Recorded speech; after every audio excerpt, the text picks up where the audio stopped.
Well, good morning, Bakersfield, surrounding communities, and everybody watching online on YouTube, Twitch, and Facebook Live. This is the Early Bird Special right here on KGEO Sports Talk, 101.1 FM, 12:30 a.m. Merry freaking Christmas, you filthy animals. Sparky, good morning. Oh Good gosh, Lord. good Did I morning. catch you off guard? I'm sorry. Oh man, it's Dawson, man. I know. He's been passing it around in there, and I'm sorry. Every time you hear me cough, just think of Dawson. Oh, I already told him if he passes that thing to me or you, it's there's gonna be hell to pay, and he's gonna be filling in. That's, I guess, good for him. That means more hours, but it is what it is. Let them know what they're in for, my friend. Oh, we've got a Christmas edition of the Early Bird Special. Not only will we be talking all things sports, but the only show in town that you're going to get Bolt, Holt, and Betts all in one. So we're going to make you some money with our boy Bolt Brady, who's going to take his time out of his busy schedule to reschedule and be here before Christmas. He's joining us at 7:30, and the owner of the Well Comedy Club, who is very close to be open downtown in their new location, Mr. Daniel Betts, will join us at 8 o'clock. And then we'll wrap up the show with Ryan Holt to talk all things Condors, as I know they have the reindeer at the rink game this Saturday night against the ugly, disgusting, stinky San Diego Gulls. And we'll be out there on Saturday night. So come out, get your tickets, go take your family out, see the reindeer. And we'll get into our waiver Wednesday as well. We got a jam-packed, busy show. You could jump in anytime at 661-842-2000. 100%. And to be honest with you, we will do our best to break down the Christmas games and every other football game you're going to see this weekend. But there are a ton of them, so forgive us if we don't get to your favorite team today. When does college Bulls games? I believe they start back up next week. I think you'll have a couple days off here. Bowl games, actually, no. Bowl games will be Next this week. Bowl games will most likely be spread out throughout this week. But the college football playoff, if I'm not mistaken, will continue again later in the week, if not next week. I have to double check that though. So don't quote me on it just yet. I don't know the exact dates and don't have them. I do know that the doubleheader on Saturday will be live right here at KGO. It absolutely Sports will. Talk. And you'll get your Raider game on Sunday and many, many others. We're fighting for the number one draft pick. Raiders, Giants. At this point, even if the Giants got it, though, would they even keep it? You think they would trade it away? That's the rumor, is that they would find they got to get a coach first. That's absolutely true. And honestly, wouldn't really hurt them to keep the number one overall pick and pick something outside of a quarterback, maybe. Just don't do what Cleveland did. Get a quarterback issue over there. Yeah, we don't need 18 billion quarterbacks in New York to figure out who the best one is. I think they have their guy. I think Jackson Dart, as long as he can learn how to play without, forcibly getting another concussion, I think he'll be fine. Do you think that new head coach position is really got to be on board with Jackson Dart to get the position? Because what if somebody comes in and says that, hey, Dart's not our guy, we trade him and we use this number one pick to get somebody else? I know that thought has been thrown around a lot. In fact, a lot of people have even thought maybe you ship Jackson Dart out with the trade and get even more draft picks for him. It's a possibility. Don't get me wrong. I have always kept that on the table for the Giants, but the likelihood of it, I think they really like him and the chemistry he already has with a lot of the guys. They believe in him. And yes, he is overly aggressive. Yes, can he learn to play football at a safer pace? 100%. But I think moving on from Jackson Dart this early would be a mistake. I think he really has the moxie to play in New York. And I mean, and I've said this, or I've said it on this show a couple times.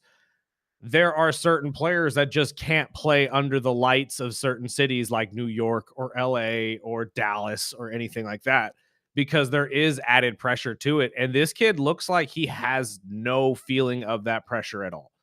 So I wouldn't ship away a guy that can play in front of the New York crowd for somebody you're not 100% sure if he could. Yeah, at least give him a full season with Scatabo and his number one receiver. And figure out the offense. Because to be honest, when you look at the team, it doesn't look bad. They have a lot of great pieces. The defense is a lot better than it really gets credit for. And they at least have pieces they can build off of. Even if you wanted to move off of a guy like Brian Burns and get some draft picks for him, I highly doubt they do that because he is the best defensive player they have on that side of the football. You could still do that and get a significant amount of draft picks for him if you wanted to go that route. But again, I think it's what you said earlier. It's going to boil down to who they find for a coach, and is he going to be that coach to step in and say, this is what I want, and we may not need some of the pieces we already have, as you're already pointing out, or is he going to be a guy like a Mike McDaniel and walk in and say, I got the scheme that's going to work perfectly for this team? Yeah, I've got a buddy, Dr. Gearhart, over at Cal State. There's a diehard Giants fan, and that's what he wants. He wants McDaniel. I was like, oh, okay, dude. Good luck with that. I don't think McDaniel's the guy for you. I honestly, well, I mean, maybe as an offensive coordinator, maybe. Again, I think that there are just coaches that are fantastic coordinators and probably the best at what they do and can be equally as impactful for a football team in that role. I think McDaniels is one of those guys. And the more I keep hearing, the less I don't see McDaniel getting fired. So who knows? Let's get a GM and let's figure all this out in the offseason. But I mean, there's a lot going on in the NFL. We talked about the suspensions yesterday. Both of them were upheld, which is not a big surprise. They'll both be suspended for the final 2 games of the season. Although there's more information on this DK Metcalf situation than initially announced. And again, if you're watching the game, really all they could tell us at the time was that he got into an altercation with a fan who they even said had a number, like he had a Metcalf jersey on. Yeah, asking for a signature. Exactly. With a deep blue hair. Like, and I'm not 100% sure what was said in between. There was a video shown. But from what we understand, DK's had issues with this specific fan in the past. And if that is the case, and that is proven to be the case, that this fan potentially is maybe harassing DK, at least I would think the lawsuit against DK, which is going to be held, like they're going to be going for an assault lawsuit here. Whether that's going to come with a severe penalty or not, we'll find out. I doubt he actually gets any jail time or anything that nature. Hefty fine, and cut a check. He'll get a signature, probably on a court document. But if this does end up being true, though, and this guy is harassing DK, maybe for that specific reason, again, allegedly, don't have no idea what who the person is or what his intentions are. But if that is proven to be the case, I think this would be one of those situations where now the world of sports can no longer really ignore how fans treat athletes. We see it all the time in basketball. Maybe it's because wrestling. Yeah, wrestling everywhere. A ton. I mean, the NFL did come out this morning and say they'd checked all the tapes and the fan will not be disciplined. Right. And again, that I don't think the fan really did anything egregious to get himself disciplined. But again, we don't know what he said. Mm-hmm. That's the big thing. We need to know what he said, because like you were just about to say, we see it all the time in basketball where some idiot that's sitting courtside for the first time blurbs out some sort of dumb thing, a slur or something of that nature, and a player stops what he's doing and says, "Excuse me," and everything goes out the window at that point, because then you automatically remember these guys are people too. So I don't know. We'll see what happens with the DK situation. I know he's very, very upset that the entire thing wasn't, I guess, expunged. But it's like I said on Monday, when you have a past history of this type of, tomfoolery, hot-headedness, the league is going to punish you regardless just because you acted out. If if this was a first time thing for anybody, they probably would sit there and say, okay, let's look into this a little bit more. Maybe he's got a point. But because it's DK and because he's so hot headed and the league already knows that he has that issue, they were going to fine you or suspend you regardless. It's like Ndamukong Suh. As much as I love the guy and personally see him as one of the best defensive tackles I've watched in my lifetime, anything that guy did negatively on the football field, whoop, you would have been thrown immediately, all stemming for the stuff you did back when you were younger. So it's the bed you made, man. You got to lie in it at this point.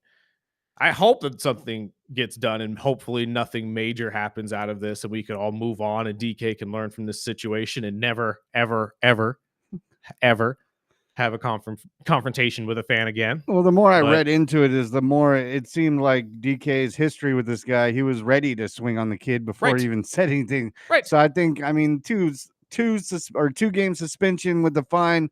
I would just shake it off and move forward and start thinking about the team in the playoffs and get this right behind you. But especially when they need you right now. you're the number one guy. I mean, what else? Who else is Aaron Rodgers going to be throwing to in the playoffs? And honestly, outside of just needing you in the playoffs, your distraction for a defense is pivotal for this offense to be successful.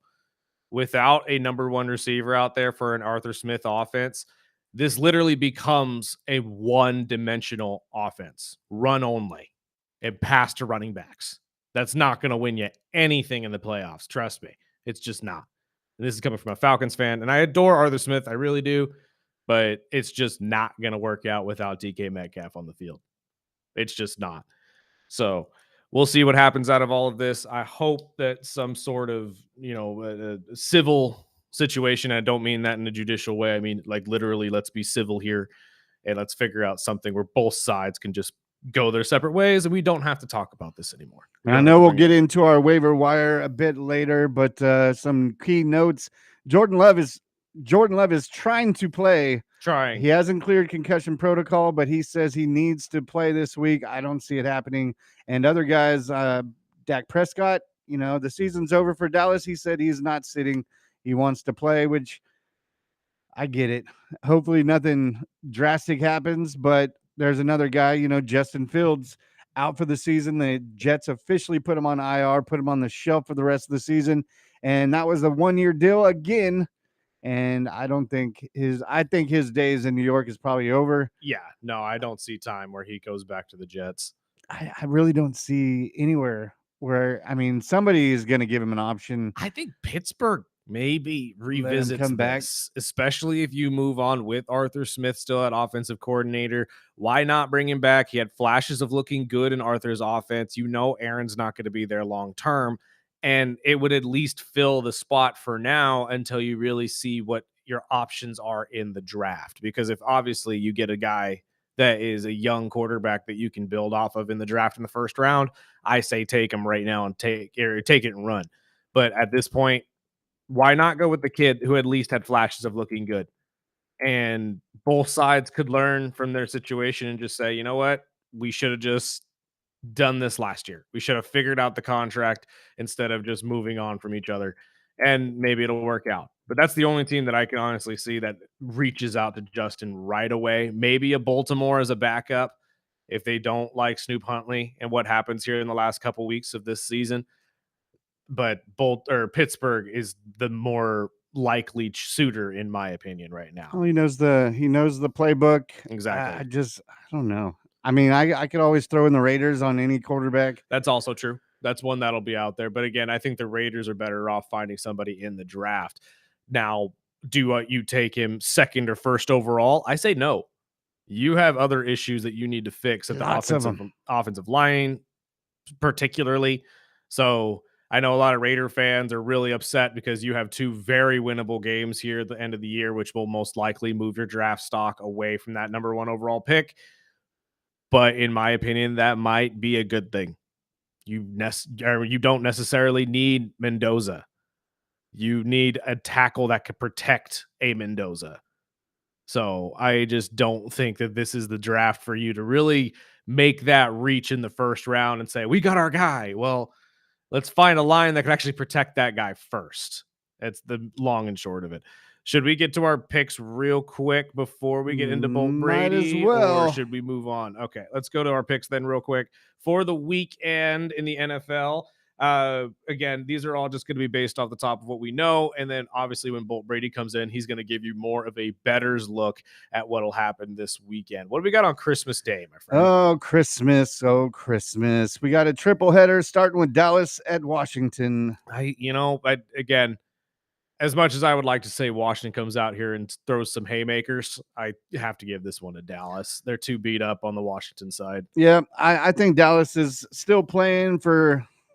And again, I'm shocked there was no punishments really levied, or at least major punishments levied in that entire fight at the end of the Eagles and Commanders game. But maybe the NFL just looked at it and said, you know what? we'll chalk this one up to frustrations and move on. I'm going with Dallas as well. Detroit at Minnesota, which could be a better game than it sounds like. Honestly, it could be the Max Brosmer game. It really could. And it could end the Detroit Lions' entire playoff hopes. I'm going to stick with Campbell and the Lions, though. I think they figure it out this week. Same here. And Denver at Kansas City. Denver. Again, Which, Kansas City going in with their third string quarterback. I don't expect them to be very good on the offensive side of the ball unless it's literally going to be throw to Travis Kelce every 2 seconds. That's what I'm thinking. Kelce's going to get fed. I think Kelce, I think this is his final season as well as Aaron Rodgers. So I would think, I don't know anything about this third string quarterback. I didn't see a lot of him last week, but I think Denver's too tough. And we go into Saturday's game where we're actually hopefully a little more competitive. Houston at the Chargers. I love this game. This game is going to be a very, very fun one to watch. I'm going to go with the Chargers and Jim Harbaugh. I apologize. I like what they have working. And honestly, I know it was a weak defense they went up against last week in Dallas, but if Justin could look anywhere as good as he did against them, I think that they could pull off a win here against Houston. I like Houston, man. I know Dan is going to text me and saying, what the hell, man? It's the Chargers. The Chargers look good, but Houston is playing hot right now, and I really like that defense. I'm going to go Houston. They had that scare last week against the Raiders, so that could have galvanized them and said, hey, we can't be having this around playoff time. Like, it's one of those wake-up games. Happening. So you might be right, but we'll see. The night game Saturday night is Baltimore at Green Bay, and like I said, Jordan Love is trying to play. If not, it'll be Malik Willis. Battle of the backups potentially as well, because Lamar is banged up. Don't know if he's going to be playing or not. I'm still going to ride with the Baltimore Ravens. I think they have more on this roster than the Packers do. Packers are dealing with injuries not only to Jordan Love, but obviously Micah Parsons out. Josh Jacobs is still banged up. The wide receiver core hasn't looked like themselves, so I'm going to go with the Ravens. I like Green Bay, and I could say the same thing about Baltimore. I think their roster, by reading it, looked like a better team, 100%. But they just don't play like a regular good playoff team, and I think Green Bay pulls it out. Going to Sunday's game, Pittsburgh at Cleveland. I said it this morning. I still can't remember who won this last bout between the two of them, but in Cleveland, traditionally the Browns find a way to win here, so I will stick with the Cleveland Browns. Ooh, okay. I did not see that coming. I'm going Pittsburgh. I just think they're a better team, and they're actually playing good football. So I think they're going to keep this rolling, and with or without DK Metcalf. New Orleans at Tennessee. Again, two teams that I really can't trust either way, but New Orleans has at least looked hot and will probably win or end this entire season on a win streak. So let's stick with the Saints. Yeah, I'm going Saints as well. Jacksonville at Indianapolis. Give me Jacksonville. Indy's season is done. You heard me say it to Boydston yesterday. I'm sorry if I was harsh to Phillip Rivers. I love Phillip Rivers, but let's be honest. This entire experiment isn't working. It's not going to get them into the playoffs. So at the end of the day, it's a wash. We're going with the Jags. Yeah, Jacksonville's playing good football. Tampa at Miami. Sorry, buddy. I got to go with the Tampa Bay Buccaneers back against the wall. They need this win, and I think they're going to get that fire out of Mike Evans to finally win a football game. The last 2 weeks have been ugly for the Tampa Bay Buccaneers. Yeah, and I think I'm going to go Miami as a spoiler. Well, I think Mike Evans will get his. I'm going to start him in my fantasy team, but I think Miami pulls that out because their rush defenses look like trash, and I think A-Chain is just going to get fed. Going into the afternoon games, we got Arizona at Cincinnati. I don't like this game at all, but I will go with Cincinnati based on what we saw last week. They could put up points against subpar defenses. So I'm going to go Arizona. I think Jacoby is just going to start slinging it like he usually does. And 50 passes a game, baby. I think it's going to be 52 to 50, something like that. I can't believe that this man's arm's going to fall off as many throws as he's got this season so far. New England at the Jets. I am never going to pick the Jets, even if Aaron Glenn is begging the fan base to believe in us. We have a plan. No, you don't. I'm going with the Patriots. They might have a plan, but it's not a good one. I'm going to go New England. Seattle at Carolina. I got to go with the Seahawks here. No. Got to go with the Seahawks. I'm going Carolina. They're at home. I know. They're going to pull this upset out. And the NFL itself is going to make sure Carolina loses just solely so we have that entire storyline in Week 18. Tampa Bay against Panthers.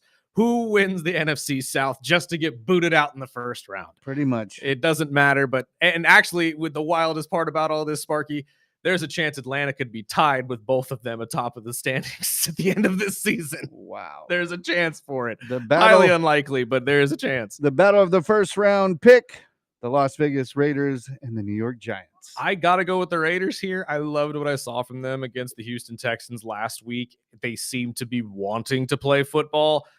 Finally, it's a little late, and I know a lot of Raider fans are absolutely livid at that fact, but I think that they're at least somewhat healthier than this New York Giants team, and I think that's going to bode well for them. I think they're both trash, but I think they're both trash. I think the Giants figure a way out to win this game. I think it'll be Singletary, but who knows? This game is just going to be ugly. The defense of the Giants can get to Geno. And if that is the case, and they can just continuously wreck shop like the Eagles did 2 weeks ago, this could get ugly quickly. And I think you're right. But I got to ride with the Raiders here. And I think one of the games of the week, I'm going to lean on the Philadelphia Eagles at the Buffalo Bills. This is going to be a toughie. I'm assuming you're not going to be going with Josh Allen and the Buffalo Bills. So I will go Philly. For that sake, I will take the Buffalo Bills. But to be honest with you, both of these teams have showed me one thing this season, and that is you can't trust them any week to show up. Or we don't know if it's the championship Eagles or if it's this year's Eagles. We don't know if it's Josh Allen MVP or if it's Josh Allen against the Cleveland Browns. I no idea what's going to show up any week, so I will stick with Josh Allen this week just solely because you took the Eagles. Sunday night, Chicago at Frisco. Eesh. Which Brock Purdy are you going to get? Which Chicago team you going to get? I kind of need to. I'll take Chicago. I'm going to bounce off Bolt, but I am definitely going to be bouncing off Bolt here in about 7 minutes to see what his thoughts are. But I'm going to go with the Chicago team.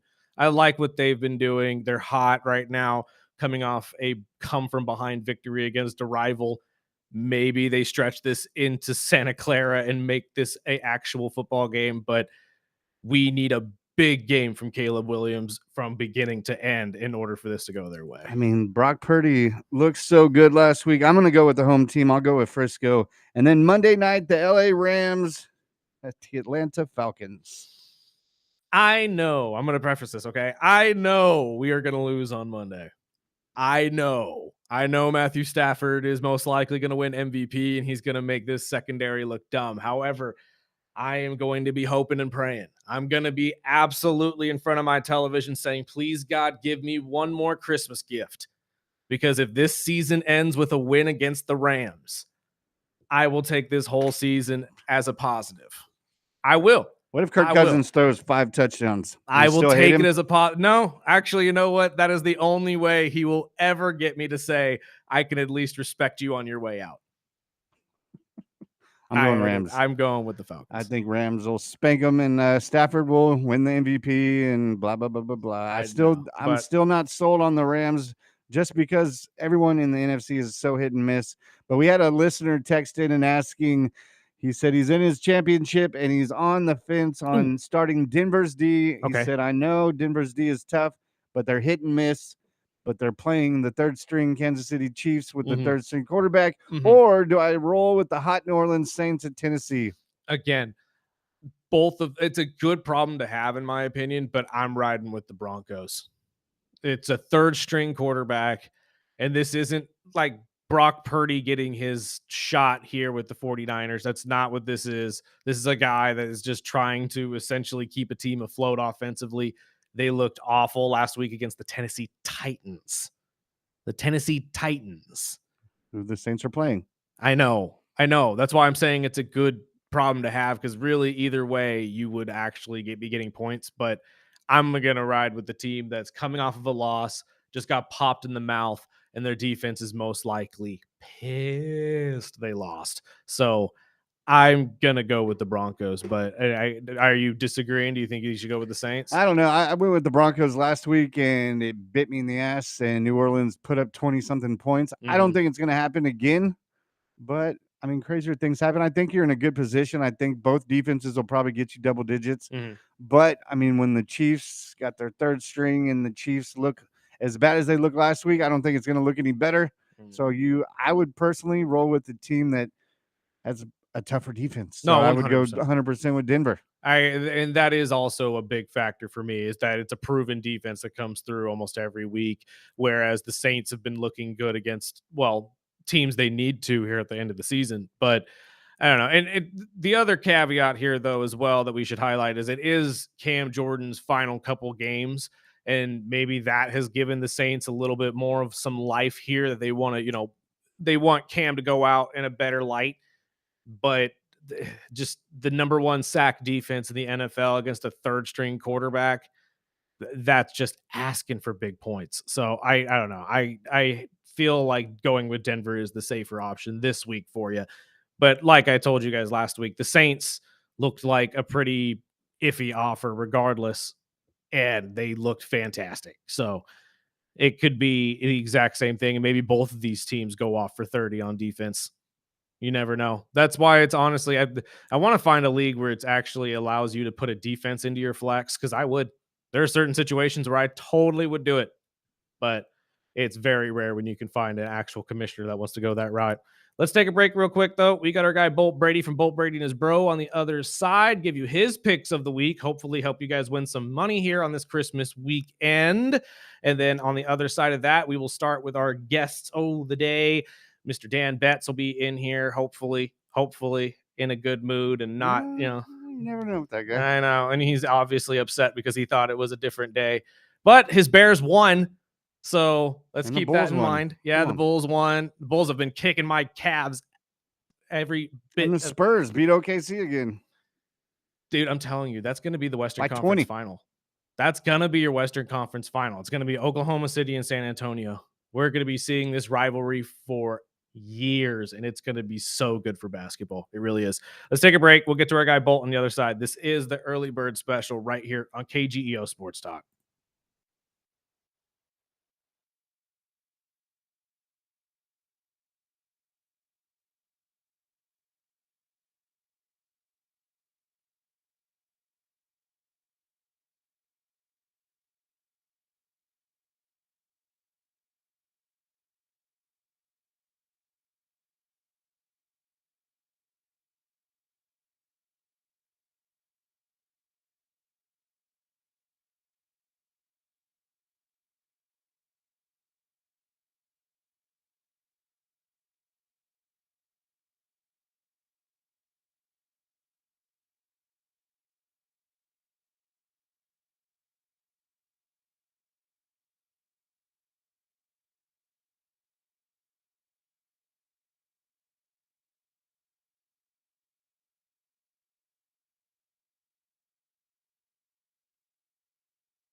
Welcome back.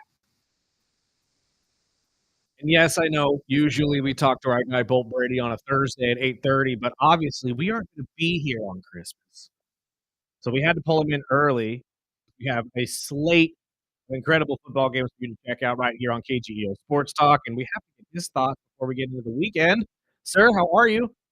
Merry Christmas. Merry Christmas, my friend, and condolences to your Texas A&M Aggies. I personally didn't expect that game on Saturday. I really didn't. Both them and Oklahoma losing at home was pitiful. Right, it was bad. I mean, Alabama, I kind of understand. Alabama caught heat right there at the end of the game, and it's hard to really come back from a team that scores 34 points in a matter of seconds. But I mean, the Miami and Aggies game, I could not believe it. I saw the score 10-3, and I was like, that has to be halftime. Like, there's no way this is the final. And yeah, I mean, we get what we get. Carson Beck now gets to move on. Right. Yeah, the wind was pretty brutal in that game. Very much so. What do you got for us this week, though? Well, so we do have a college game tonight. Cal Berkeley travels to Hawaii. And the unique thing about this is Cal's quarterback, he's a baller. He actually committed to Oregon initially, and then he switched to Cal. But he's actually from Hawaii. So he only lives 20 minutes from the stadium. So you can imagine the friends and family are there. So I think he's going to be fired up along with his teammates. So I like Cal plus 1.5 tonight. Fantastic. Do we have any other bowl games that you got your eye on? Well, there is one more bowl game before we can get into some next week. Yeah, on the 27th, Missouri plays Virginia. Missouri minus 3.5. I mean, Missouri's a squad. They've only lost it. I mean, they've lost 4 times, but it's Texas A&M, Vandy, Bama, and Oklahoma. It doesn't get much better than that. I think they're going to spank Virginia. Tax Slayer Gator Bowl, from what I'm reading. There are so many of these bowl games, Bolt, that I try to catch as many as I possibly can. But I threw this out there because I heard an idea. I think Champ Bailey brought this out. But what are your thoughts on potentially making a secondary college football tournament rather than having just the slate of bowl games where a lot of these non-Power 4 schools can actually get in? The more games, the merrier for me. That's fair. That's absolutely fair. How much do you look into all the bowl games though in these different matchups? I do quite a bit. Someone was asking me, who I like early on, and I told them that I don't usually make the decision on the game until, the day before, just because of all the opt-outs and you don't know what's going on. And so I start to heavily handicap the games like 24 hours before they actually kick off. Okay. And that's probably the smartest route because you never know what could happen before any of these games, especially in bowl season. We're having coaches get poached left and right anyway. So God only knows if they're going to be there to coach their teams. Right. Or players getting in trouble the night before the game. Exactly. You never know. Somebody in the Pop-Tart Bowl might, get suspended for doing something stupid. So what do you got for us in the NFL? I know we have a triple header of great games on Christmas. Right. I know. Just battle of the third stringers on Christmas. Right. So, but Josh Johnson, wow, the quarterback, the third stringer for the Commanders, he just looks so terrible. And they played Dallas, and the over-under's 50.5. I'm going to go under that. Josh can't move the ball at all. 7.5 is the line right now favoring Dallas. Do you think people should bet that? I mean, that's the way I would go. It's a lot of points on the road, but I mean, Josh Johnson, he's not an NFL quarterback. I'm sorry. No, there's a reason he's bounced around almost every franchise since he's been drafted. So I agree with you completely. What about the Detroit and Minnesota game? Do you think Max Brosmer has a chance here? I'm not in the business of banking on third stringers. I mean, right? That's fair. It's absolutely fair. A second string's one thing. Usually a second stringer, they've at least started at one point. The third stringer, it's kind of like, hey, let's bring this guy in and maybe we can turn him into something. And now he's getting thrown into the fire. So I do like on Christmas there might be some people out there that watch the NBA, and with all these third stringers, I focused a little bit on the NBA, and there's two unders that I like. The very first game, New York and the Cavs, under 238.5. And then at night, the Nuggets play the Timberwolves, and I like under 237.5 there also. Ooh, interesting. I mean, again, anytime I can bet on my Cavaliers, I'm down, but we suck right now. Well, so hopefully you bad. suck really bad and don't score very Exactly. many points. No, that's what I'm thinking too. Might as well win some money while we suck. You got anything for us on Sunday? And then I do have one last NFL game. I like the Colts getting the 6.5 against the Jags. That the Jags are playing really, really well, but they're going to have to travel into Indy, and I think that's going to be a tough game for them. I'll take the Colts. Is there any chance Phillip Rivers gets one win in this stretch of 4 games? I don't know. You know, what's interesting about him is he doesn't have the arm strength, and his accuracy is obviously a little off, which is understandable, but it just shows when someone understands the game and gets the ball to the right person, what can happen. And that's what you're noticing with Phillip here. So he still has the fire, which is great. I think it's possible. I mean, he's not going to be the guy that wins it for you, but he's just getting the ball to the right guys right now. Absolutely. Spark, we got any text messages or anything? Yeah, keeping it in California teams, the Houston Texans and the Charger game, and as well as they followed up with the Chicago 49er game. Okay. About those. So the Chargers, I kind of think of like flying under the radar right now. All they do is just keep winning ball games. And the Texans offense, I mean, we all know their defense is great, but they struggle on offense. So I'd lean with the Chargers there. And then, wow, the Niners sure looked good. And Chicago's balling too, but when you go on the road, it's a whole new ball game. I'd lean with the Niners there also. And my only question was I mean, we're talking about backup quarterbacks. We don't even know who's going to be starting for Baltimore or if Jordan Love gets cleared. I don't expect him to be cleared through concussion this week. I know Jordan Love is trying to push it, but I mean, that type of hit, I wouldn't expect them to just turn around and let him play the following week. But that Baltimore at Green Bay game looks interesting, but I'd probably stay away just because I don't know. And like you were saying, 24 hours before a game, you'd probably know a little bit more. But what do you think about that game, the Ravens at Packers? I think by the way that the line looks right now with the Packers -3, that's telling me that both backups are going to be there. I said the same thing. That's what I was thinking. And they trust a little bit more out of Malik Willis than they do Snoop Huntley. So right, because of being at home. Right. But personally, you know, Malik, I don't trust Malik as much as some people do. I think he comes in and he kind of gives you that burst for that first game because no one's expecting him. Exactly. But once you can start to, you know, plan around him playing, I think it's a different ball game. I agree. I agree 100%. Sir, thank you so much for coming early on this holiday week. We really appreciate it. And we will talk to you next week before the new year. All right, fellas. Take care. Have a good one, man. Merry Christmas. Let's take a break real quick. On the other side, Sparky got me a Christmas gift, and we're going to open it on the air. Just because. This is the Early Bird Special right here on KGEO Sports Talk.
The internet has ruined this song for me. I love this song too. It's That's so what the good. internet does. I know. And thank you, Dan Betts. I did not need to see you dance like P. Diddy this morning, but I did. And we reposted it too. So go to our Instagram. You could see our next guest dance like P. Diddy right before he comes on air. Welcome back. This is the Early Bird Special right here on KGEO Sports Talk, 101.1 FM, 12:30 a.m. on this Christmas Eve. Hope you all enjoy your Christmas holiday as we will be. We will not be here tomorrow and Thursday. I'm sorry, tomorrow and Friday. Yay. Yay. You will most likely be rehearing this, if I'm being completely honest with you, because it'll be a best of, but it'll still be a fun show if you want to listen to us on Thursday and Friday. And, you'll be rehearing a lot of these fantastic comedians that we had throughout the week, plus our talks with our guy 24KG and others. I am very curious, though. Sparky got me a Christmas gift, everybody. If you're on YouTube, you can see it. It's so pretty, and I don't even want to. I wasn't going to do anything, but I saw it and had to get it. Let's see what this is. Let's see what this is, y'all. Oh, snap. And Uncle Howdy. Sick. Thank you, my friend. Sparky knows that I am a massive Wyatt Six fan, and Bray Wyatt fan in general, and Uncle Howdy being his entire persona is fantastic. Yeah, Thank you, I rarely see those, so I was like, oh, damn. I got to snag it for Burdick. I love it. Thank you, my friend. But going into waiver wire, if you're still in fantasy football, good luck. Yeah, I know. Unfortunately, myself and Sparky both no longer, but I'm playing for my money back in Are you really? a couple leagues. So Fantastic. as long as I can play for free, I'll be happy.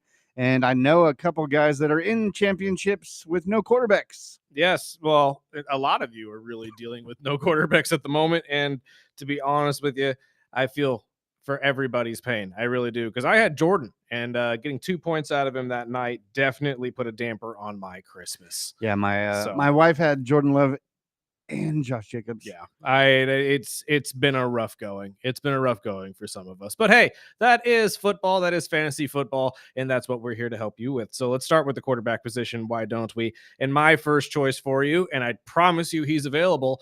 Go get Tyler Shuck. Believe it or not. What? Yes, I'm telling you, go get a Saint. Go get Tyler Shuck. The kid's been balling out lately. He's been a big reason why they've been winning these football games. Is he the future and, the go-to franchise quarterback for the Saints? I'm still not sold on that, but there are some great things that I've seen the last couple of weeks, especially in the fantasy football realm, including a lot of touchdowns. So that'll be a lot of points for you. I think he is actually the future. I mean, look what he's doing with a mediocre offense.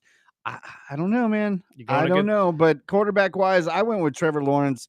I know he's about 40% picked up. In my league, I picked him up this weekend just because I'm not going to trust that Jordan Love is going to be back. So I go with Trevor Lawrence. That offense is kicking.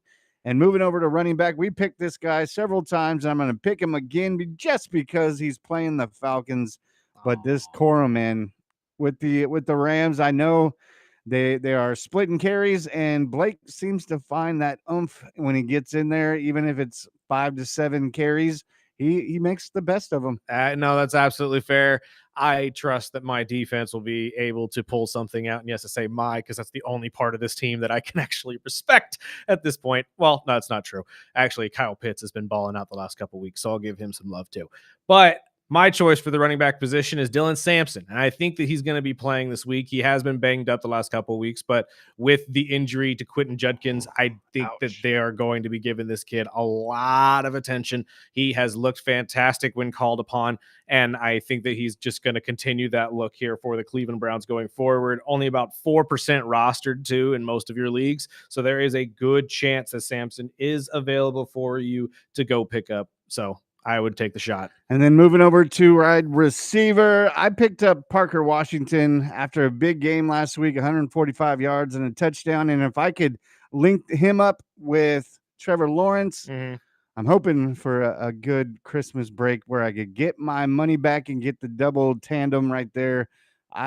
There is a lot of open mouths in Jacksonville, but I think Parker Washington could be a savior for us. To be honest, I have Parker as well. He's the only go-to wide receiver right now that's probably going to be available in most of your leagues. I mean, you could find a league that, or maybe has DJ Moore open for you that you can lean on, but I still don't trust DJ long term. And Parker has had some fantastic football games for the Jacksonville Jaguars, who are finding themselves on the offensive side. I think this is a good mix for anybody who needs a flex wide receiver right now. If you don't, I wouldn't really reach for a wide receiver if you got 2 to 3 guys that you could rely on in a championship game. So I don't know if there's a lot of other choices that you could go with. My last pick, if you can get to him, is Fannin. Harold Fannin for the Browns has been a stud the last couple of weeks. Shador loves him. He's going to keep feeding him, and he has shot up all the way to about 5th or 6th tight end numbers in most of your guys' fantasy football leagues. I know it's a highly unlikely chance that you have a shot at him because I'm sure 75% of your leagues have already picked him up by now.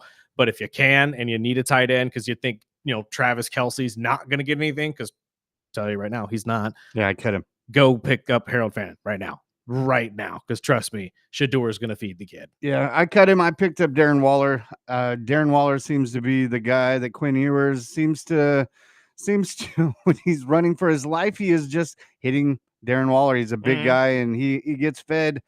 And I was looking over the Super Bowl odds that were released this morning going into this week 17, and man, obviously the Rams are at the top in the NFC, but it's not close.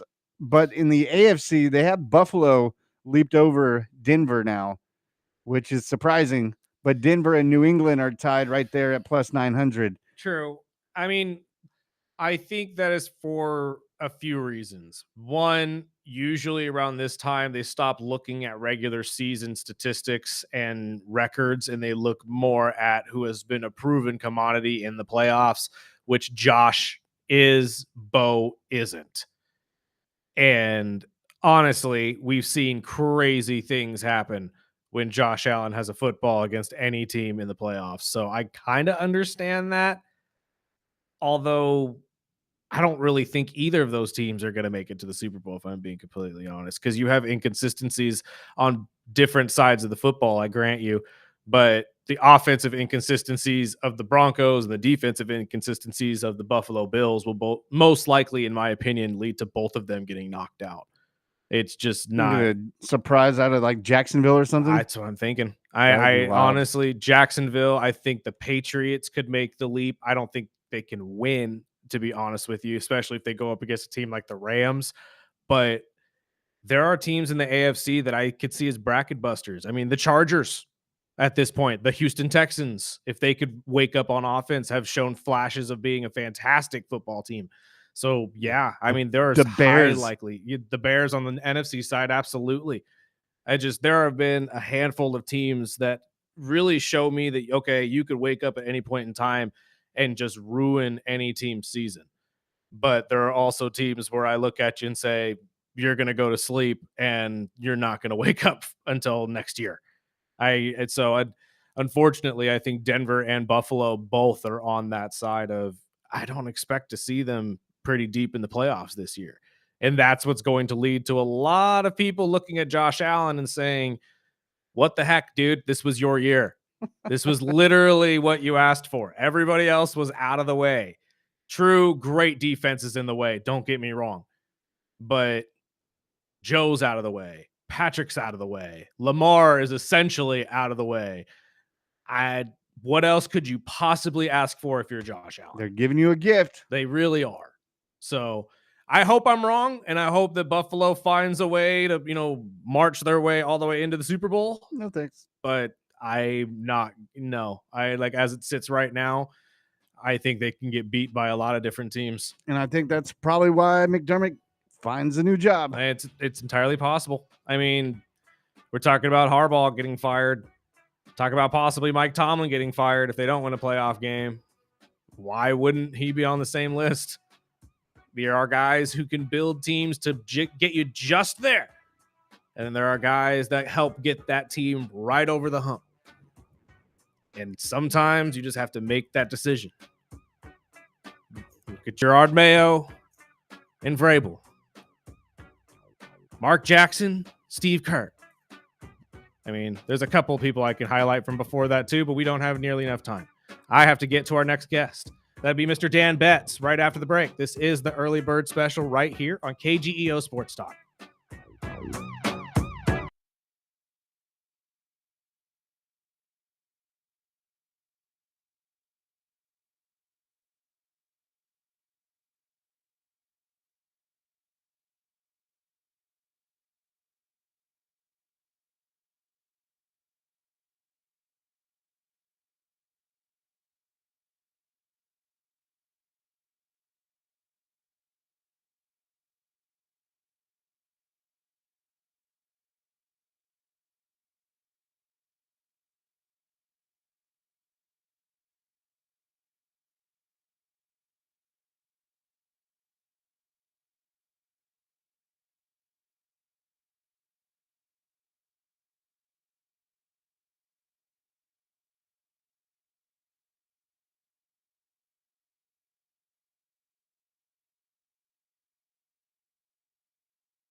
Welcome back.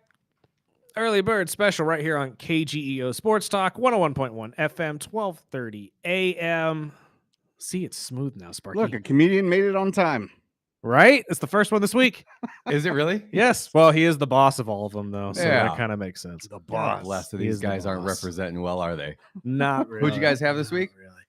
No, we had Boydston yesterday, and then Bobby Ortiz and Tyson on Monday. Oh, yeah. Yes. Bunch of bums. I like Bobby. Bunch of Bobby losers. was funny. Bobby's Bobby was good. great. Oh, please don't do. He's got such a big head already. Don't. That's what. Bobby, if that's you're exactly listening- what Boydston said too. Did he really? Yes, he did. That's exactly. He was like, It's "Don't blow true. up his head anymore." It's Yeah. like, "What? He's good." Bobby, It's if you're hearing funny. this, just quit. You're never gonna make it.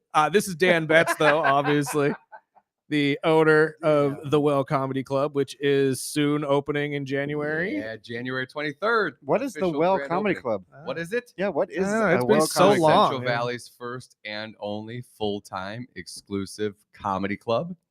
You know what I mean? Nice. Just the only one in the Central Valley. only one. First one Mhm. downtown. So it's like our very own version of the Laugh Factory.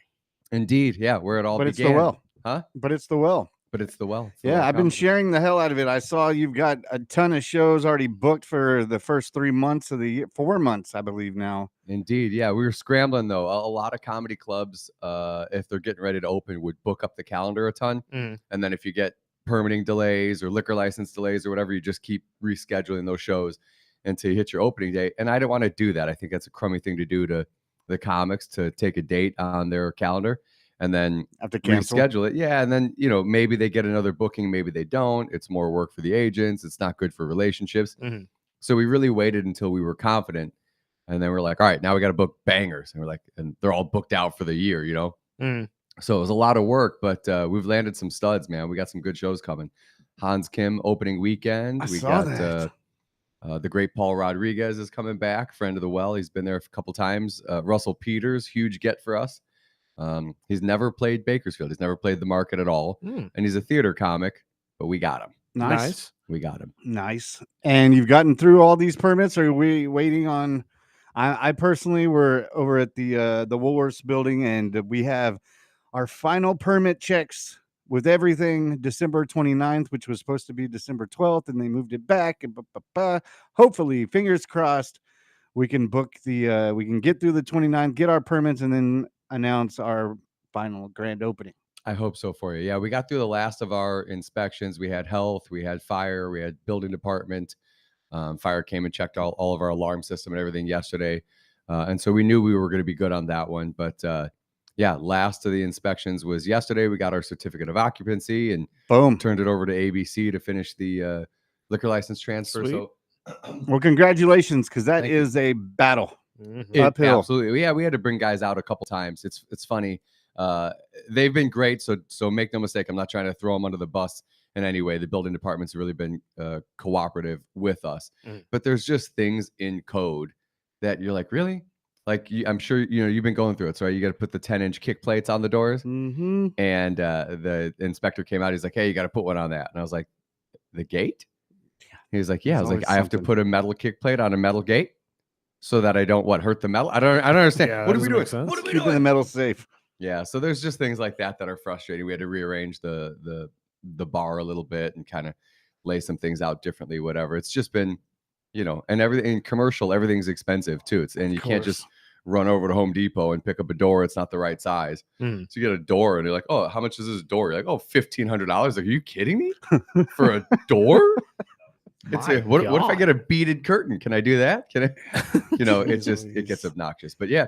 And remind me what the difference. I mean, we were always at the Well Comedy Club when it was on White Lane. So what is the difference between the White Lane location and to this new 2.0 of the Well? Yeah, I mean, obviously, a far better location geographically will be downtown, kind of right in the heart of the city a little bit, and no longer in a strip mall being squeezed out by the the mega church over there with a leaky roof and that whatnot. church But, takes over. Great location. The kitchen's 2-3 times the size of the kitchen we had on White Lane, so we're Nice. going to do more. So we're expanding the menu a little bit, elevating the menu a little bit. We'll have full service. So you used to order at the bar at White Lane and pick your food up with a buzzer, which I actually kind of liked. I think some people thought it was really kind of like I don't know, low class or whatever. I thought it was all right. But full service here, elevating the cocktails a little bit. Huge green room is going to be amazing for the artists. What else? Seating, I think we're doing 2.25 to start with. So we were 200 by the time we left White Lane. So even just that extra 25 changes the landscape in terms of who we're able to book just to make the finances make sense. So, and of course, make everyone comfortable too. Yeah, everyone's going to be comfortable. I'm sure we could, you could probably legitimately seat 250, 275 in that space easily, I would think. But we'll keep it a little bit small in the beginning. So, yeah, it's exciting. I'm pumped. Yeah, the building was built in 1950. It was a bank initially. So our keg room is the vault. We'll have a podcasting studio at some point, which was the drop vault. What else can we say? We got a vault over there. I remember Fish Lips, many of shows, and then it was turned into 4 or 5 different things after that, right? It's been a bunch of places. Yeah, it was like Boss Pizza, El Cusco Teleco, Texas 28, On the Rails, Off the Rocks, Centro 18. Jeez. There was a Chinese hot pot spot. There's been a bunch of places, and it was, by the way, it was the 2 spaces. So you had like most recently Off the Rails on the larger side, and then El Cusco Teleco on the smaller side. So you got both full spaces. Yeah. Oh, nice. That was my next question, because I remember, I believe it was after Texas 28 they split it, where it was the one bigger one and then the smaller one. So I wasn't sure if it's the full thing. Full space, yeah. And the way they split it was with like a temporary partition, and that it was a nightmare for us. The liquor license, ABC was like, well, which side you putting liquor on? We're like, the whole side, like all of it. And they're like, no, well, which space? We're like, no, all of the whole thing, the whole thing. Yeah. And then fire initially, everybody's been great. I'm not dogging anybody. It's complicated, a lot of red tape. But fire was like, hey, you removed that firewall. We're like, no, not a firewall. It's partitions. They're still here. You can look at them. They're out back. It's just sheets of drywall hanging from the ceiling, on a mobile track. So, but yeah, it's exciting, man. And if I could tell you super quick Russell Peters story, our consultant was like, don't share that story, but I'm doing it anyway. I was down at the Comedy Store a while back, and Sam Tripoli is a friend of mine and invited me back into the green room at the main room. So I'm hanging out. He introduces me to Russell Peters, and I think he said something, this is Dan. He's a comedian. He's got a great comedy club up in Bakersfield. And Russell's like, oh, Bakersfield. He goes, have I ever played the club? I go, no. And he goes, why? And I go, I think you're too big for it. And he goes, why? What's your capacity? And, White Lane was 200. I go, 200? He goes, you're right. I am too big. And he turned his back on me. And I was like, that's funny. You know what I mean? But then he never turned back. And I was like, he's really committing to the bit here, But you're coming soon, aren't you, buddy? Aren't you? Not too big anymore. Important is just that extra 25 people.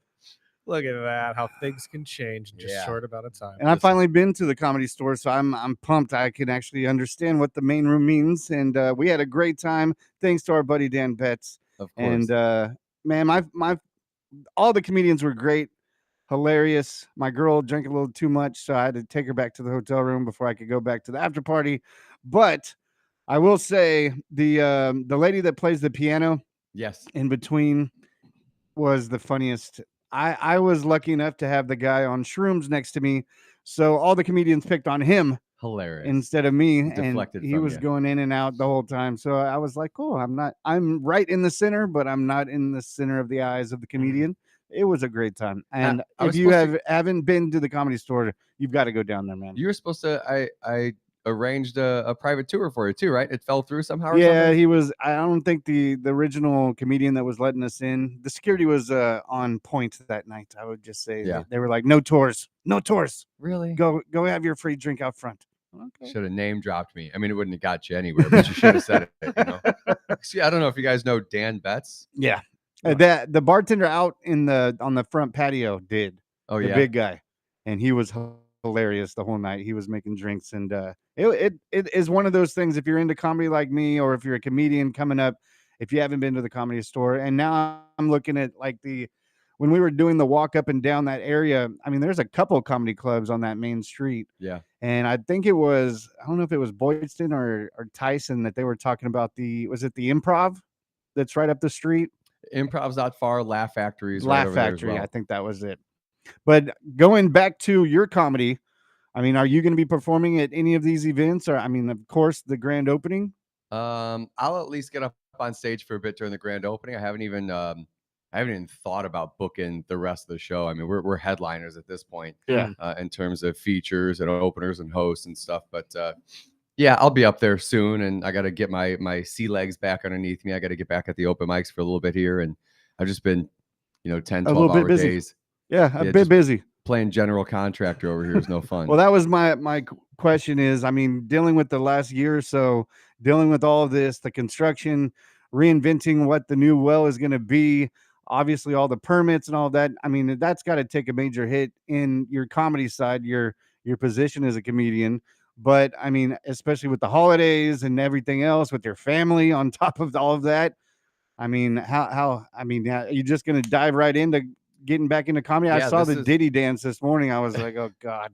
I was actually going to do it, and a friend of mine made the video with AI. But yeah, my own comedy took a massive hit, right? I mean, we used to have 3 open mics at White Lane. I'm barely open mic. And this is like the longest quote unquote break from comedy I've ever taken. And it wasn't by design. Right? You meet a lot of comics like, how long have you been doing it? Like, oh, 12 years. And you're like, straight? And like, no, I took a break for about 7. You're like, well, then that's not 12 years then, is it? You know what I mean? But this is kind of the longest break. Somebody just asked me if I wanted to go out on the road and feature for him. He had a weekend in like Massachusetts or something. And I was like, dude, I would love to, but it's 2 weeks away from grand opening. I go out with my buddy Greg all across the country on his tour, and I completely backed out of all those shows. I was supposed to do 2 weekends in Canada right when we decided to move the club. So I was headlining at Yuck Yucks, and I had to cancel that. And that's the biggest chain of comedy clubs in Canada. So it was a great thing to get your foot in the door there, and I had to cancel all those. And at this point, it's for the last couple of months, I'd say bookers are almost not even reaching out to me. It's like they just know, like, the guy's not even reading my messages. He's not responding. So yeah, definitely got to get back into it and start slinging some heat. Show Bobby what's going on. You know what I mean? Well, speaking of open mic, so we had Anthony on a week or so ago, and he told me he was disciplined because of the Bears Packers game. So I had to ask the source. He said, that he was going to lose time as a comedian if the Bears didn't beat the Packers. So he was actually betting on the Packers to lose. Yeah. He wasn't going to lose time. He lost his dignity. You know what I mean with that? And what little he had for being a cheesehead in the first place. You know what I mean? I like the guy, but when I found that out about him, I was like, I don't know. How far we're like the Capulets of the Montagues. You know what I mean? Not that we're in love. That's a weird Romeo and Juliet reference there. Yeah, I think you might want to change that one a little bit. I'm gonna take that back to the woodshed. See what I mean? I'm rusty. I'm gonna retool that. But yes, when we played him a couple weeks ago, you guys are fans. Obviously, you were talking about the Bills. I was listening on the drive over here, and a couple weeks ago we played him, and we had a chance to win the game. And I think Caleb didn't lead the receiver quite enough and threw a pick in the end zone. But it was that close to beating them, and we should have. It was just one. It came all down to that one bad throw. And this last week's game, if you watched it, was one of the best football games you ever see. It started really slow, absolute amazing game. So when Packers beat the Bears a couple weeks ago, Anthony posted on his Instagram mocking me. Even got his dad involved. Oh wow! In the video, see, talking didn't trash. mention that. See, there's always a layer. There's always a layer. Oh, he didn't mention that? No, Of he course didn't mention not. that. Oh, He was just No, we've playing heard the mean boss that's taking his time away. We also have heard the sidebar of Tyson and Trevor, like little pokes at you guys too with text messages. But yeah, no one ever mentioned the a thing video. about those guys too, Tyson and Trevor, is that they're stupid idiots, and so just Catch Dan at their open mic here pretty soon, though. No, love all those guys except for Tyson. But no, he's good too. He's good. He's probably listening right now. Yeah, they were trying to jab me too, and it wasn't doing anything. My stepson was doing it too. I was about to throw him out of the house. He was cheering for the Packers. I was like, listen, there's a lot of things you could say to me, but you're not going to root for the Packers, right? In this house, or you can get the hell out this house. Yeah, you're being foster care. Keep this up. Well, you get it. That's how bad we hate. We hate. Yeah, the I mean, he I hate talked the trash. Bills He the same posted a way. video, and he even had his dad yell "bear suck" or something in the background. So I made a video, and I called Anthony out. I posted it, and I was like, "You suck. Your dad sucks." And then 2 weeks later, they lose their quarterback and running back in the same game. So yeah, that's called karma. That's what happens. So when the well opens, is the plan to have a weekly open mic, or is that just kind of sprinkle it in? It's funny. People have been asking me that a lot. And I'm like, there's so many things you would think that I would have the answers to Of as the owner, course. and I don't, because they've just been. I'm only dealing with what's What's 6 ahead of you? inches in front of me. You Yeah, know what I of mean? I'm just course. taking out the laundry every day. So we'll for sure have at least 8. We had 3 at White Lane. We'll for sure have 1. I think we're gonna have 2. We'll see. But the goal is to be open Wednesday through Sunday in the beginning, and it fluctuates. There's some seasonality to it. Summers are slow for live entertainment everywhere, but especially Bakersfield. And so we were 7 days a week at one point on White Lane. We'll start off at 5 here, I think. So the goal is a show every Thursday, 2 Friday, 2 Saturday, 1 Sunday. And we may even have the occasional 2 on a Sunday, a brunch, and then an evening show. And we'll see. So I think we'll kind of fluctuate between. I don't know, I'm fleshing this out with you guys right now. I think we'll have a We'll figure Wednesday it out. open mic and a Thursday open mic, and we'll steal them for shows every now and again. So I think we'll have 2 in the beginning, and one of our other open mics we may kind of transition more towards kind of a show style format, and keep it kind of a lower ticket price, something for industry and college kids, and because a lot of the shows that we're going after are bigger shows, so the ticket prices are going up Right. a little bit as well. But it's really important to me to keep some shows that are kind of the dollar menu, if you will, and not quality wise, right? But you still had like your junior bacon cheeseburger was a little bit cheaper on the menu, so still want to make sure that folks with a little bit less disposable income can come on out and laugh too.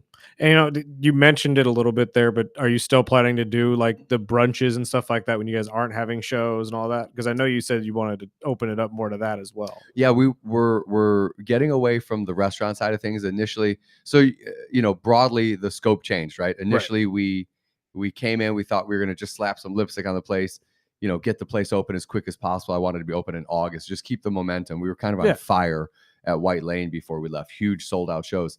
And so I just wanted to get in there and get it open. And we had challenges with the building department and our manager, Tiffany, you guys know her. She went on to go to Hard Rock, and we brought in a consultant. Everything kind of changed. And so when we kind of ground to a halt in the building department, I was like, well, we can't get open anyway. So what's the point in trying to get open quickly and then doing work as we go? Might as well do it now. Right. So the whole project changed, and we spent a whole bunch more money, found a couple more nickels under the couch cushions, and decided to do more. And in that decided, let's just lean fully into, again, being the Central Valley's first only full-time comedy club. Right. Forget about lunch for now, happy hour, after hours. I still really want to do those things, especially after hours. Let people that came for a show stick around and drink if they want to. Open it up to the public. Let them swing on over. Like you go downtown sometimes, and there's places they've got the red ropes outside, and they're not letting anybody in or whatever. And then you get in half an hour later, there's nobody there. And you're like, what was all this for? And I think the Well will be a cool spot where, even though folks will think of it as a comedy club, you just go you can go over there and just grab a beer, though. The music's not obnoxious. No one's fighting. It's cool. It's chill. There's plenty of space. So I think we'll do that down the road, but not initially. We're just going to do similar, I guess, White Lane. Like I didn't want to do any music. I didn't want to do any of that when we first opened. I just wanted to spend a year doing nothing. We did book Hunks, by the way, which was like a Chippendales style show. That. We did that one. Remember that? These guys hit me got up a tickets bunch of for my times when we were at White Lane, and I was like, no, I have zero interest in doing this.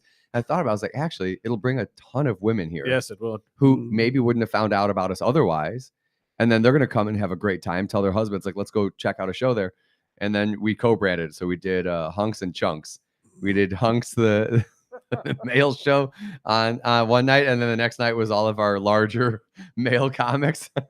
I like it. That's fantastic. We had a text that listened in and saying, I was nervous about going to a comedy show here in town, thinking it was going to be raunchy, and my wife and her friends went out to a nurse night out. Yeah, my buddy and Greg had a blast. And I hope you guys can do some of those clean shows for some of us.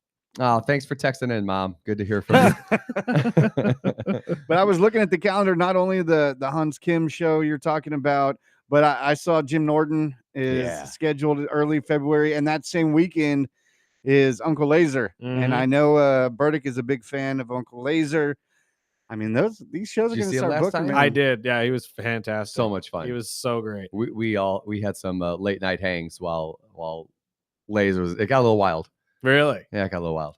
And then every now and again too, my wife loves karaoke, and so if you give her a cocktail or two, when the show's over, she's like, "So we're sticking around." So it's like the place is closed down, and it's just me and my wife and friends and comics, and we must have sung karaoke with Uncle Laser and all the comics on the show. It's like 3 a.m. or something. Awesome. Yeah, hilarious. That's so cool. Well, I mean, you guys are obviously going to be reaching out to a whole bunch of different people trying to get them to come in. Is there a big name that you're thinking about right now that you really hope says yes? There's a handful of there's some offers out right now where we're absolutely swinging for the fences. Just if we get this, it'll be a miracle, right? It's just a really kind of 1 in a million type shot on a couple of names. There's some really, really huge ones that we're working a couple angles on trying to get. And then there's some that are a little bit lower than that, not out of the realm, but high up there. So we'll see. And I think, we're booking a little bit late in the game.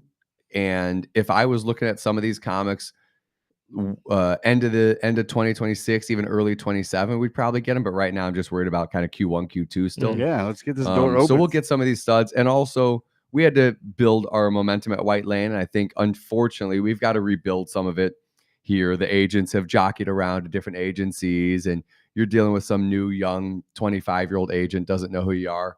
And you kind of got to build that back up a little bit. But we'll get there. It'll be a proper A room. Well, I think I'm pumped personally. I know a lot of guys that were going out to the Well Comedy Club, and it was a perfect date night. And I think it now even better now that it's downtown, bigger venue.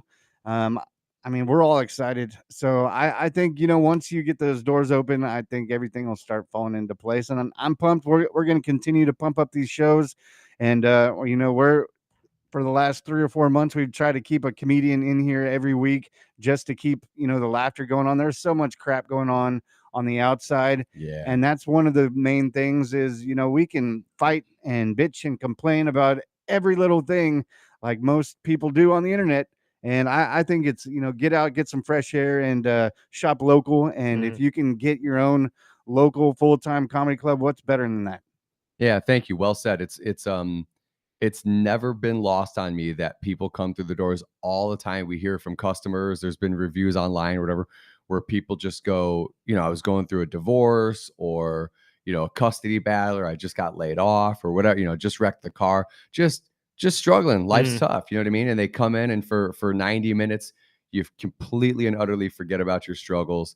You got an hour for doors before you come in, so 2.5 if you're there early. We've had reviews from people saying the fun began in the parking lot. Like, they parked their car and they got out and they were greeted by door guys who are all comics by design. And you're like, man, this is.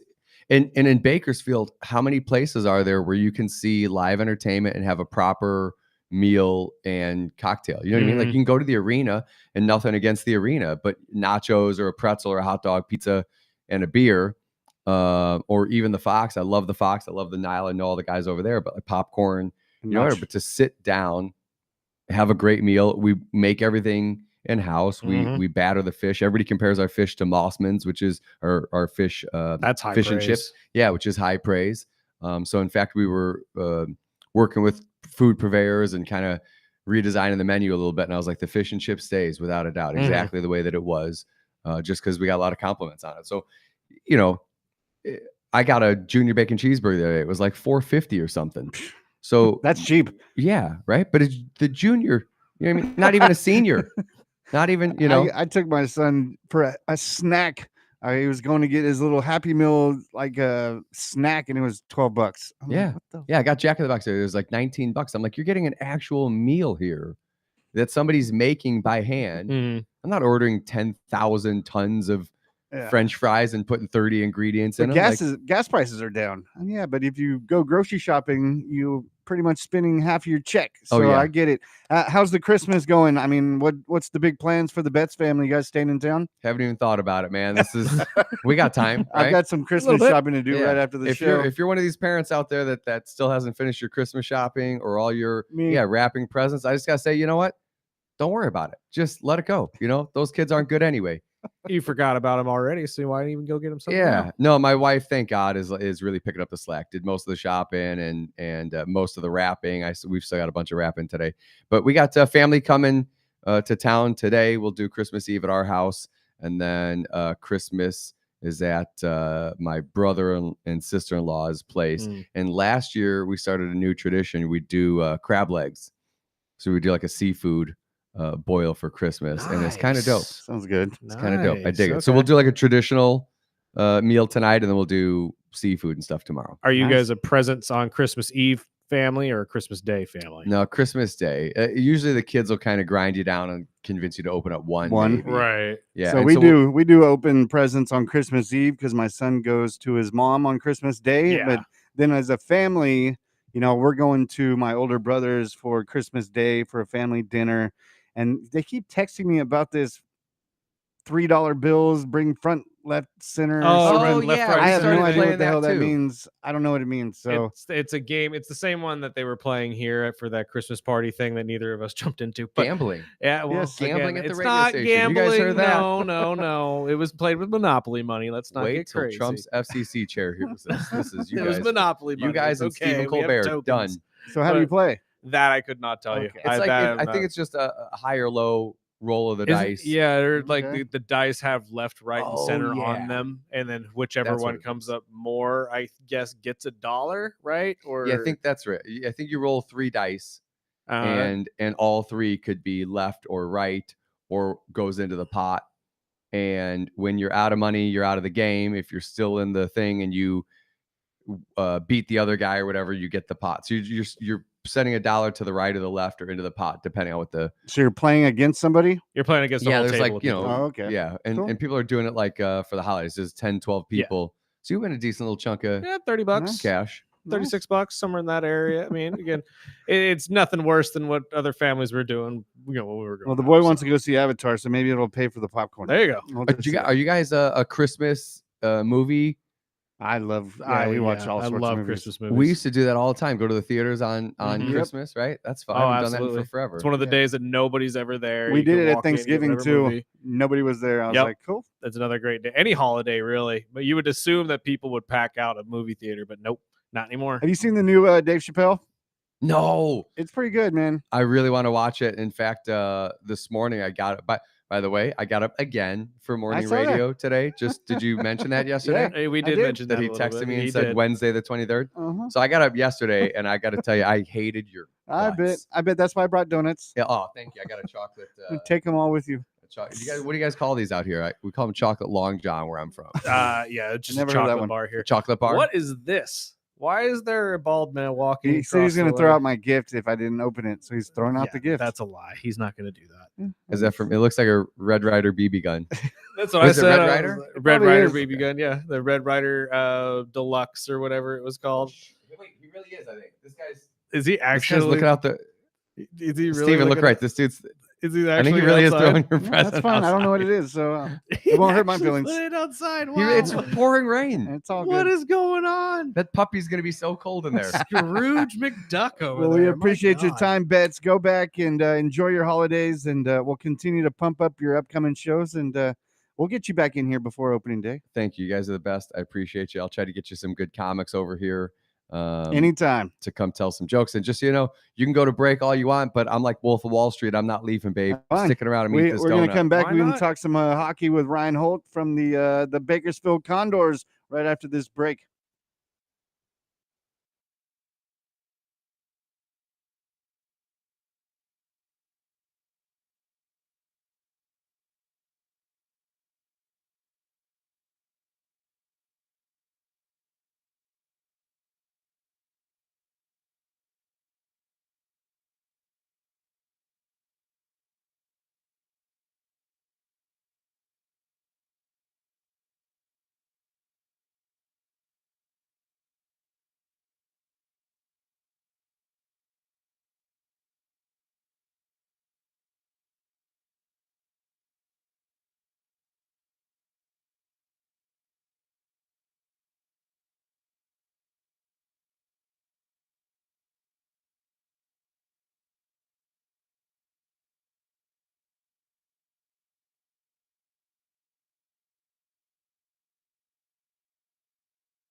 Welcome back. Early bird special right here on Key Sports Talk 101.1 FM, 12:30 a.m.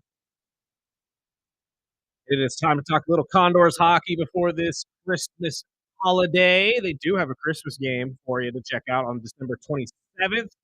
Where you can go check out and meet Rudolph himself and the rest of the reindeer. To talk about that is our guy Ryan Holt from the Bakersfield Condors. Sir, how are you? Good morning, guys. Merry Christmas. Merry Christmas Eve to everybody. And great to be on. Merry Christmas, sir. First, we'll talk about the back-to-back wins that the Condors picked up against Coachella Valley. How is the offense really transitioning without their real top star as he has been moved up to the majors? Yeah, it's been great. I think this is a team with a ton of depth, a ton of skill, and Isaac Howard had, probably the best weekend that he's had as a Condor, and that's saying something because, he's now moved into the top 10 in rookie scoring, and he's only played 13 games. So, I think it's a wealth of riches right now offensively for this team.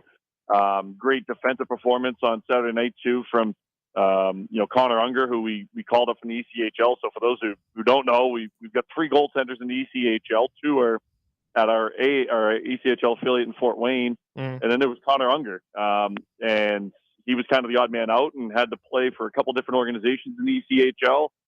Ends up getting called up because he had the best numbers despite being not really in the organization.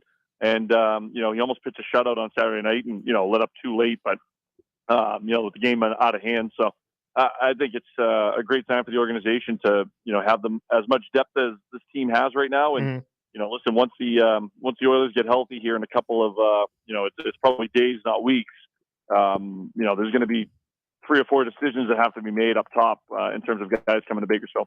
And obviously the last 2 games of the season or of the year, I apologize, are winnable games. Well, the Seattle Gulls or San Diego Gulls are going to be pretty fun to watch regardless, just because of who's going to be there. But what all is going to be happening on Saturday? Yeah, Saturday should be fun. It's always a good Saturday for us, crowd-wise, families in town and looking to get out of the house, looking to do something on Saturday night. So we've got the reindeer coming at 5 o'clock. So Santa's reindeer sticking around from, their work and their travels here tonight into tomorrow. And then also going to be there on Saturday is John Nasty Marassi, who, for those, of older, I caught Nasty at the end of his career, kind of in 2011, 2012 era, but he started with the Condors in 2003 as a rookie, basically begged Marty Raymond to let him on the team, ended up with like 400 penalty minutes in 50 games. Definitely an old school type of player and a guy who's, earned everything that he's gotten in life. He's part of the cast of Shoresy now, and they were just down in LA at Crypto playing the Kings alumni. They've done, so many alumni games and charitable work over the last year or so, promoting that show. And he's in town. He's actually married to a local girl here in Bakersfield, and they live up in Canada now, but they're home visiting in-laws for the holidays. So he texted me last week and said, "Hey, what can I do?" And I said, "Oh, we'll put you to work, so don't worry." So he'll be there on Saturday night. That's too. Awesome. I love him in Shoresy too. He's fantastic in that. And actually, it brings up a side question that I could ask you, just because, as a fan of both the Condors and Shoresy, is there any possibility that we could potentially get into their whole winter classic thing? Maybe see the Sudbury Blueberry Bulldogs? We have enough alumni here in town. I'm just saying. Put on a pretty good game. Against them, and we have enough guys that drop the mitts that we could probably handle the Shoresy crew. It's a cool show, and obviously kind of has a cult following, and Nasty's done great work I think over his career, and this is a guy who had nothing, came from nothing, and earned everything that he had in life, and it'd be great to see him. I haven't seen him in probably a decade. So it'd be cool to have him back out to the game. He'll drop the puck, and then they'll kind of just be hanging out. So if you see him on the concourse and stuff, he's always friendly and take pictures and sign autographs and stuff. Well, how the hell am I going to follow that up? He's dropping the puck and I'm blowing the horn. That's what it is, man. Exactly. See where you are on the hierarchy, Sparky? You're setting the tone Saturday night. That's what you're doing. Well, I'm looking forward to it. Horn, the intro video is going to go. The smoke's going off. The guys are coming out of the tunnel.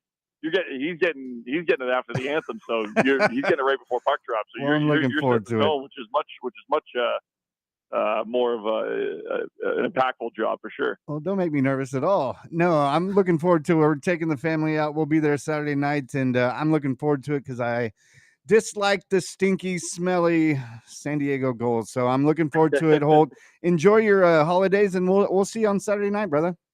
Enjoy, guys. Thank you. We'll see you Saturday night. Thank you, brother.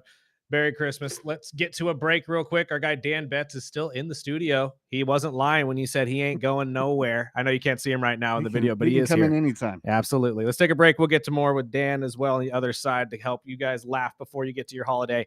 This is the Early Bird Special right here on KGEO Sports Talk.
I could dig this, dude. You see, I wasn't gonna do any Christmas music, but this one I- hits me when I was little, man. Love the Chipmunks. Me too. Chipmunk Adventure, the movie, was one of my favorite movies growing Really? up. I watched that VHS See, and so many damn times. I was more new age, or I guess millennial age. Yeah, just call me old. Chipmunks. I get it. No. That's That's all not right. what I mean. But it's like You guys there's already a screwed whole up my era Ninja that Turtles. you guys So. could school me on because I have no idea. I didn't watch those. Mine was like the Weremunk or whatever the heck they called it. The Chipmunks had like their own like werewolf thing Yeah, at they one point screwed with them all Disney. up. What? They Yeah, screwed it was them all great. up, just like they screwed up the Ninja Turtles, and they screwed up a lot of stuff I grew up with. Though. I was okay with it. But the original Ninja Turtles, that was The original movie you're talking about, where they Oh, the wore original the cartoon, 75 really. That pounds. is fantastic. like the Heroes in a Half Shell, their first VHS that they put out. Yeah. I watched the hell out of that too. That was my Yeah. babysitter. My mom would put me in and rewind her in that room, and Yep. okay. We sound like a bunch of boomers now, don't we? Yeah, oh yeah, The I'm good back old in my days. day. Back when Well- turtles were turtles, you know what I mean? Oh man. So Christmas is here. it is. Anybody have any specific plans they want to get to? We don't have to get anything sports wise at this point. I mean, that'd we're setting up the studio down at Woolworths. So I've been busy. We're getting the equipment all put in and ready. I'm pumped about that because it's going to take our show to a different chapter. be- Mhm. And me and Betts have been talking about this for years. But I mean, I remember when you were first putting the Well Comedy Club together and seeing the growth of it. And you were talking about it in the last segment about, people that, it was really getting hot at that White Lane location before it closed. I was at the last show. It was awesome. Yeah. And I don't think it's going to be that big of a turnover. I think you guys are going to hit it running. I think a lot of people in this town are missing it. And what you've seen, I got the news over here on one corner. I try to not watch No, it's that. nothing but depressing. All Exactly. the time now. I was gonna ask you what you were looking at too, because I could see that there was something Just like going always on. something, man. There was a chase earlier. There's a wreck. And I mean, I'm looking forward to it. Not only is the comedy as an escape, but I get to meet awesome people. Not only Betts, but I met, Boydston. The same night I met Betts, I met Boydston. And it's a lot of cool comedians. And I mean, one of my favorite things going to comedy shows is actually seeing people that I don't even know I was going to go see. And usually those are the ones that still I'm like checking them on Instagram the next day. I'm like, damn, this fool is hilarious. Mhm. And these open mics, whether it's, I mean, I was looking at the list. I didn't get to see Uncle Laser. I don't know the history of Uncle Laser. I don't know what Uncle Laser is, but Kill I've got Tony to see guy. the show.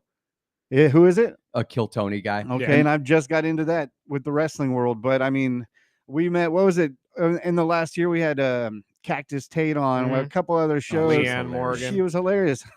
Leanne was fantastic Oh too. my gosh, that one was hilarious. Well, and not to mention the oh god, his name escapes me, but the Golden Girls guys. Oh my gosh, Those two were fantastic as Jim well. Norton is one of my favorites. I've never got to see live. This would be so fun. I So- bumped into Jim Norton at JFK. I was getting ready to go to Afghanistan for a comedy tour years ago.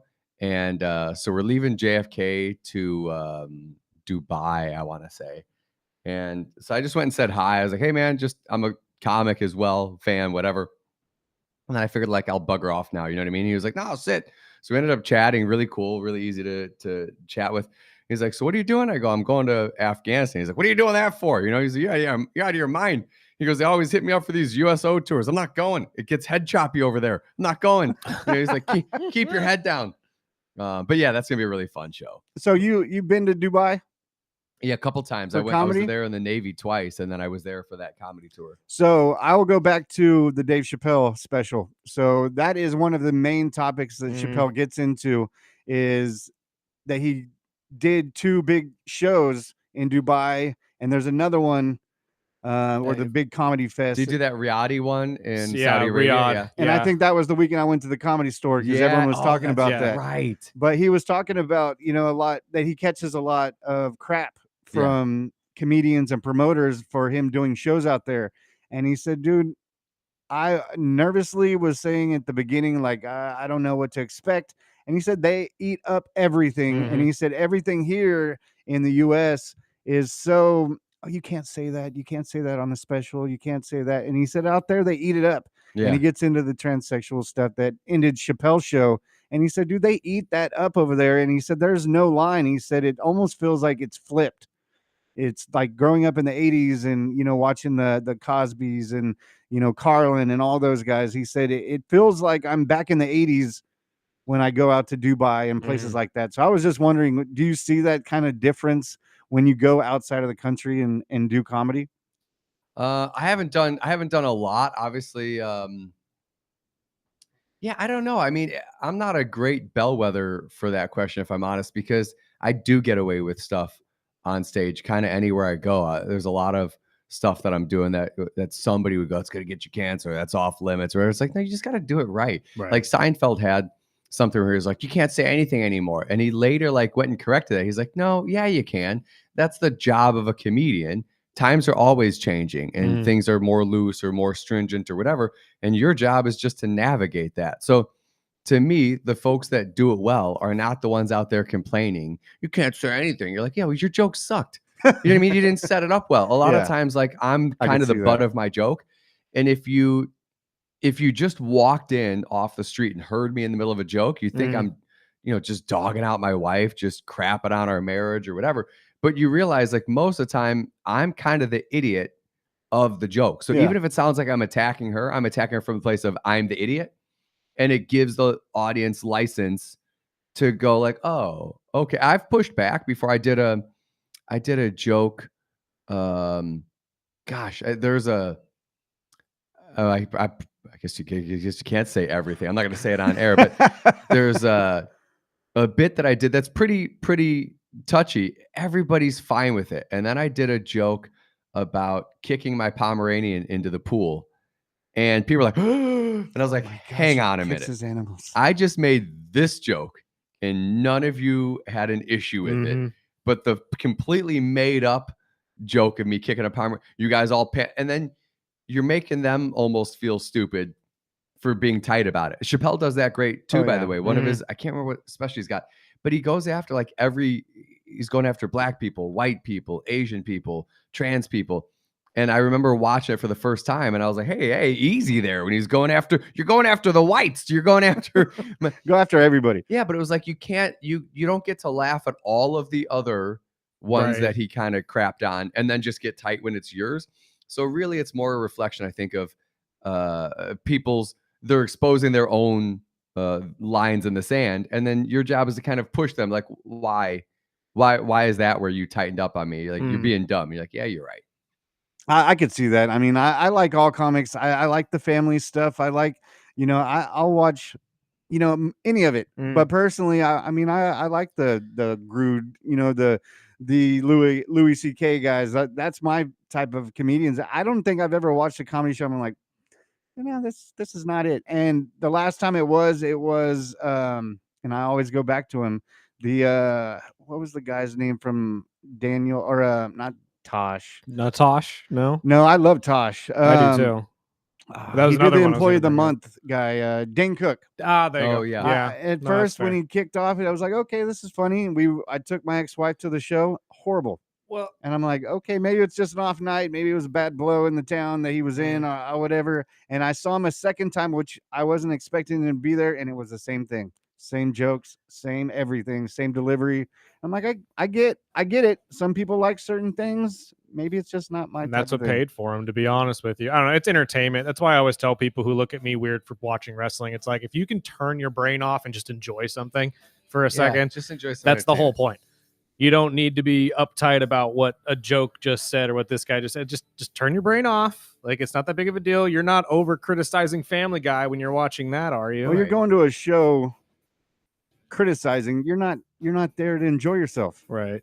You're there to nick and pick. And I'm like, okay. Yeah, but it is what it is. But it's Christmas time. Betts. It's Christmas. Appreciate your time. Appreciate everybody. Your time. By the way, tickets at thewellcomedyclub.com. Absolutely. Yes, go check out all the early, real quick. What were the early slates? 5-10 seconds. Say again. What were the early guys coming in? Hans Kim. We got Hans Kim, Russell Peters, Jim Norton, and we're out. I don't know. Check us out. Peace out.